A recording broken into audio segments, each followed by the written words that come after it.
Hello, it's Iino. I would like to broadcast Iino Sans Logistics Radio. Today, I would like to talk about Congress may tighten shipping regulations as US President Biden complains about shipping industry. For the first time in 24 years, shipping regulations may be overhauled in North America as freight rates soar and supply chains are disrupted.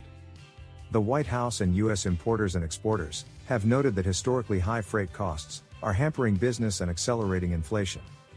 That's why the US Congress is about to take up a measure that would add new regulations to the shipping industry. The measure would make it tougher for shipping companies to reject export cargo. Why is this type of measure being taken up? Because over the past 2 years, shipping companies have been trying to quickly return empty containers back to Asia and profit from the Asian to North American dollar route. If a container arrives in North America and cargo is loaded in North America, it cannot be returned to China quickly. The importer may not always move the container immediately at the port, and the consignee in China may not return the container immediately. It is faster and more profitable to return empty containers to China. President Biden, however, emphasized the problem, calling on Congress to crack down on maritime shipping companies.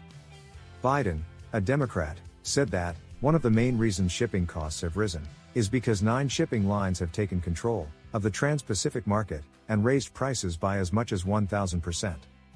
Speaking at the Port of Los Angeles on Friday, June 10, Biden said that it is time to let the ocean shipping companies know that the ripoff is over. He continued, one of the key ways to combat inflation is to lower the cost of moving goods through the supply chain. The shipping industry is completely under the radar. Inflation measures will also have a significant impact on President Biden's approval rating. Since the US midterm elections are scheduled to take place in November and President Biden's approval rating has been falling since he took office.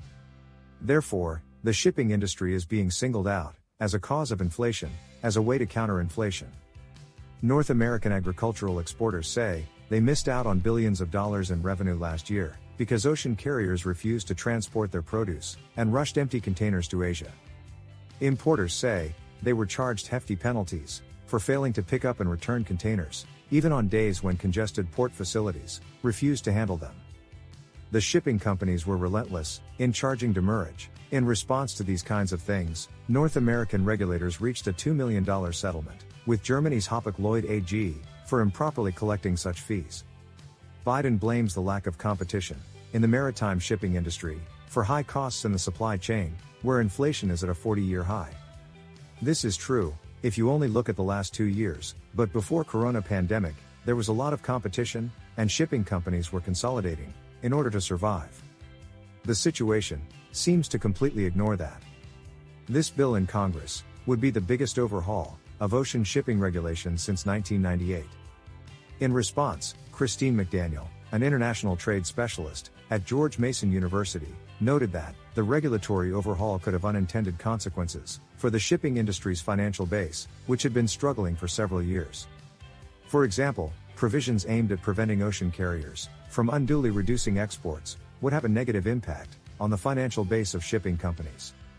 McDaniel said, there is concern that the government will dictate to shipping companies what they can and cannot do, or what they must and must not do. If this bill passes, it will have a major impact on shipping company operations.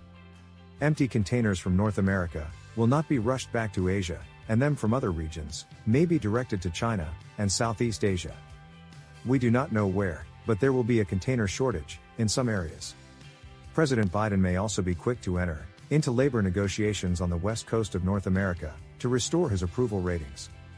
Depending on how the US government comes out, supply chain disruptions may not be that disruptive. Container shortages may be more pronounced in some regions, but I will continue to update you on US developments. That's all for today. Thank you.